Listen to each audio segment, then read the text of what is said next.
BA third semester সংস্কৃত general এবং honours.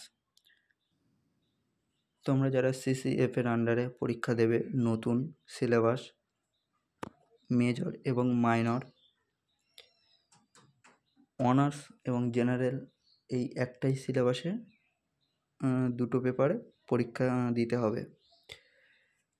পেপারটা সংস্কৃত সাহিত্য ও গদ্য কবিতা থেকে পুরো পেপারটি।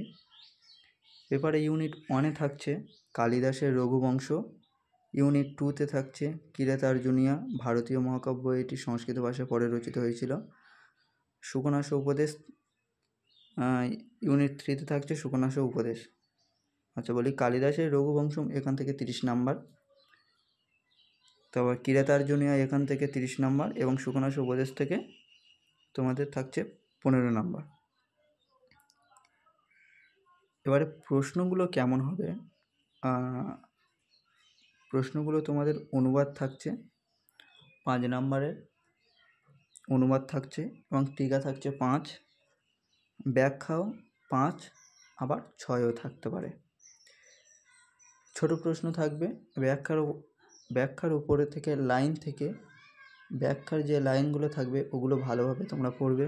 ব্যাখ্যার লাইন থেকে ছোট প্রশ্ন হবে,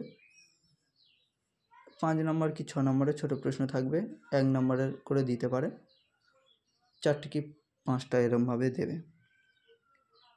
রচনাধর্মী প্রশ্ন থাকবে 10 নম্বরে এবং বাংলায় অনুবাদটা বাংলায় তোমাদের লিখতে হবে। আর পুরোটা মিলিয়ে বলতে কালিদাসের রঘুবংশম, কিরাতার্জুনীয়া এবং সুকনাস উপদেশ এই 3টে মিলিয়ে তোমাদের আলাদাভাবে শর্ট প্রশ্ন দেওয়া থাকবে। 10টা কি 7টা 8টা এমন দিতে পারে, কারণ নতুন সিলেবাস তো।